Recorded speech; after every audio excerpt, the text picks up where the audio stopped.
नमस्कार, मैं हूं आपके साथ विभा उपाध्याय और आप सभी दर्शकों का अन्नदाता कार्यक्रम में स्वागत करती हूं। हमारे देश का किसान जन का पोषक है, वो श्रम का देवता है, अन्नदाता है।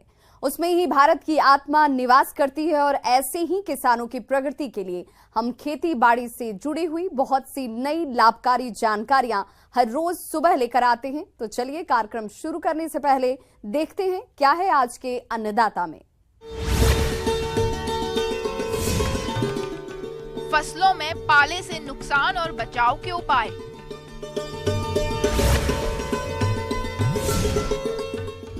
अलसी की फसल में कीटों की रोकथाम के उपाय।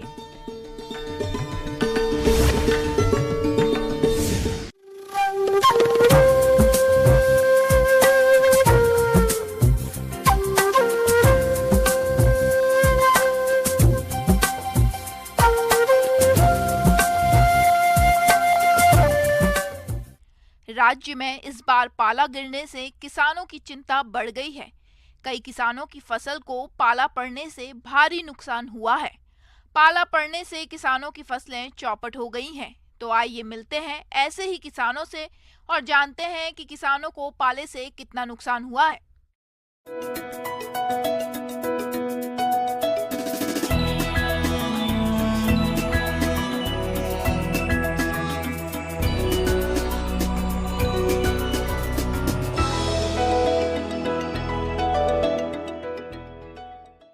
पाले से सरसों की फसल पूरी तरह से नष्ट हो गई है और सब्जी जो मटर, बैंगन, टमाटर, हरी मिर्च, प्याज हैं उनमें भी लगभग 90% तक खराबा हो चुका है।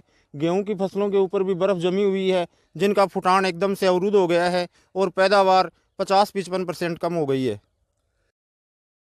रबी की फसल में बड़ा नुकसान हुआ है, सरसों में भी हुआ है। ये मेरी मटर की फसल है, इसमें सबसे ज़्यादा नुकसान हुआ है। जो फलियाँ आई हुई थी उनमें मटर शुरू हो गए थे पड़ने, तो वो सर्दे की चपेट में आ गए। पाले की चपेट में आने से उसमें बहुत ज्यादा नुकसान हुआ।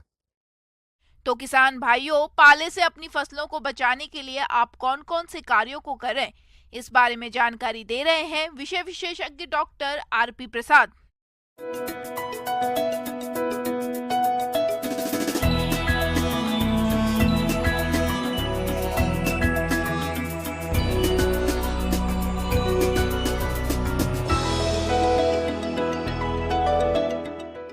जैसे कि आप देख रहे हैं कि इस साल ठंड कुछ ज़्यादा ही पड़ रही है। जब ठंड पड़ती है तो उस समय फसलों के लिए, खासकर जब रात का तापमान 0 डिग्री सेल्सियस या उससे कम हो जाता है, वैसे में पौधों के अंदर जो सेल सेप होता है, उसके अंदर जो द्रव्य होता है वो जम जाती हैं और पौधे में जो भोजन का ट्रांसलोकेशन होता है वो प्रभावित हो जाता है, जिससे पौधे भोजन न बनने के कारण से वो सूखने, उनकी पत्तियां सूखने लगती हैं और पौधा जो है वो लगभग नष्ट सा हो जाता है।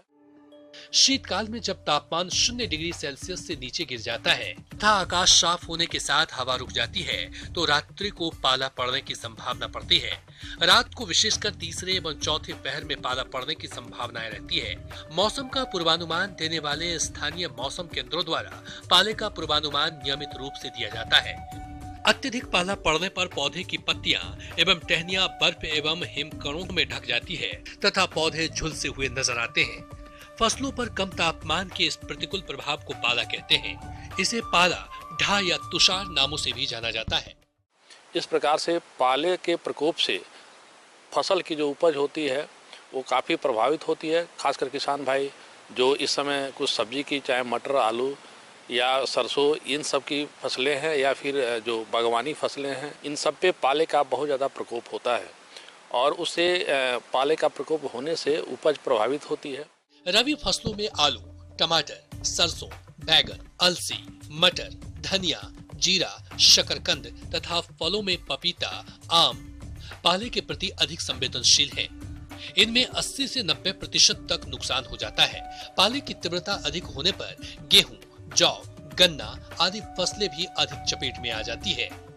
उत्तर भारत में मध्य दिसंबर से मध्य फरवरी तक पाला पड़ने का समय है। इस समय रबी की फसलों में फूल आना एवं फलियां बनना शुरू होता है। पौधों में यह अवस्थाएं पाले के प्रति सबसे संवेदनशील होती है। ऐसे में किसान भाई, पाले से अगर आपकी फसल को बचानी है तो सबसे पहले आप ये ध्यान रखें कि पौधे के अवस्था के अनुसार अगर उसमें हल्की सिंचाई आप करते रहेंगे तो वैसे में जो पानी जमने की जो प्रक्रिया होती है पौधे के स्टोमेटा के अंदर, तो ये प्रभावित नहीं होती है और उससे पाले का प्रभाव से वो बच सकता है। साथ ही साथ आप अगर सब्जी की फसल लगा रहे हैं तो वैसे में नर्सरी जो होता है टनल शेप का एक स्ट्रक्चर बना करके और उस पर आप करें। और उसके अलावा जो किसान भाई जो नदी या दीरा क्षेत्र में पौधे लगाते हैं उनको घास फूस के शेड बना करके उसको ढक देते हैं, जिससे पाले से हम बचा लेते हैं। जिन स्थानों पर पाला प्रायः पड़ता हो वहां ऐसी फसल बोएं जिनको पाले से कम नुकसान होता हो, जैसे चुकंदर, गाजर, मूली, रिजका इत्यादि। पाला संभावित क्षेत्रों में फसलों की पाला रोधी किस्मों को ही बुआई के प्रयोग में करें, जैसे आलू की कुफरी शीतमान का प्रयोग करें। फव्वारा सिंचाई की सुविधा होने पर 2 घंटे फव्वारा चलाकर अधिक क्षेत्रफल में हल्की सिंचाई कर पाले के कुप्रभाव से बचाया जा सकता है। इससे पानी की बारीक एवं हल्की बूंदें वातावरण में तैरती है एवं फसल के आसमान का तापमान गिर नहीं पाते हैं, जिससे फसल बच जाती है। साथ ही साथ कुछ रसायन हैं जिनका प्रयोग करके आप अपनी फसल को पाले से बचा सकते हैं। इसमें पहला है सल्फर। सल्फर जो होता है 90% वेटेबल सल्फर होता है। इसका 0.2% मात्रा यानी 1 लीटर पानी में 2 ग्राम मिला करके अगर आप स्प्रे कर देते हैं या उसके अलावा आप 6 किलो प्रति एकड़ के हिसाब से डस्टिंग करते हैं तो वैसे में आपकी जो फसल है वो रोग बीमारी के अलावा आपका जो पाला है उससे भी बचाव होता है। और साथ ही साथ एक दूसरा दवा है जिसको हम थायो यूरिया कहते हैं, चूँकि इसके अंदर में आपका 42% सल्फर होता है और साथ ही साथ 38.8% नत्रजन होता है यानी नाइट्रोजन होता है। तो इसका स्प्रे अगर आप 0.5 ग्राम प्रति लीटर पानी के हिसाब से अगर करते हैं तो हम पाले से अपनी फसल को बचा लेते हैं। और साथ ही साथ किसान भाई आप ये हमेशा ध्यान रखें कि जब भी पाले पड़ने की संभावना हो ऐसी अवस्था में आप फसल में इंटर कल्चर यानी खेत की जुताई गुड़ाई की जो प्रक्रिया है वो न करें।